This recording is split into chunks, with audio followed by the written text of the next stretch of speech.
Dumela mahulu, the nyame tijen is back kungemsana. Ndawandi ne nyaya ndasangana nayo yenyorwa na Promise Mkwananzi ari kutaura kuti ari kuda kuzama kumisa President Mnangagwa kuti vapinde pa third term yavo yavakatarisana nayo kuti vapinde. Zvakaitika muzo youth day vanhu vakatanga kuimba kumasvingo vachitaura kuti President Mnangagwa 2030 vanenge vachiripo and stuff. So zvinhu izvozvo hazvina kumbonyatso kuvabata mushe vaMkwananzi. Vanhu vaimbova spokesperson wetriple C ichiri kudilidwa na advocate Nelson Chamisa. Iko zvinhu zvavangochingouriko vari kuchingozvita spokesperson zvekare. But panapa I don't know kuti vachazviita sei kuti vakwanise kumisa President Mnangagwa nekuti shona inoti mombe haikorere pamarket maiva kupi dread pachitwa majokes ese ana Shabangu vaifanira kutanga vamisa Shabangu first vasati vamisa zvimwe zvese because munhu wavada kutira kunomisa izveso anenge asingachamisike zvekumhanya. So panapa vaMkwananzi vanyora vakati we are vehemently opposed to ED's bid for a third term. We will do everything possible to stop him and to defend the Sun City to the country's supreme law, the constitution,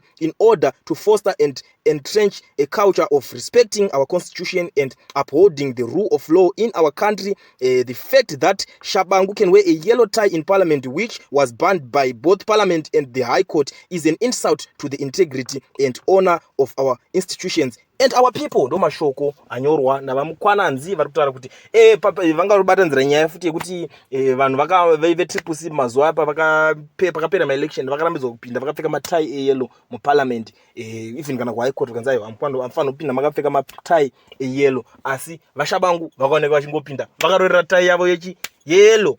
Zvinova zvinhu izvo zvinhu zviri kutanga kubata vaMkwananzi kuti aiwa no but inini why is it mimi vanhu muri kutiita iyoyo hazviite saka toda kutomisa Mnangagwa. Ameno sekutari kwandambozviita kuti shona inoti mombe haikorere pamarket maiva kupi dread ana Shabangu vachiita basa iko zvinezvi yakutotanga is too late because kuma MP 2/3 majority inenge yakatokwana yangoshotera kuma senator chete zvokuti vakada kungoita gaga chidavado chavo panogona kungoitika chimwe zvinhu zvinoitika. Muri Zimbabwe ndo nyaya ndava ndakakubatirai zvekare pachannel yenyu yenyaya vision. Kana uchingotanga kusvika panapa uri mutsva ndakachingokumbirisawo kuti ujoine the family toramba the nyaya tribe toramba tichiuya nenyaya dzakasiyana siyana dzinenge dzichiitika munyika yedu yeZimbabwe. The nyaya meditation, I'm out.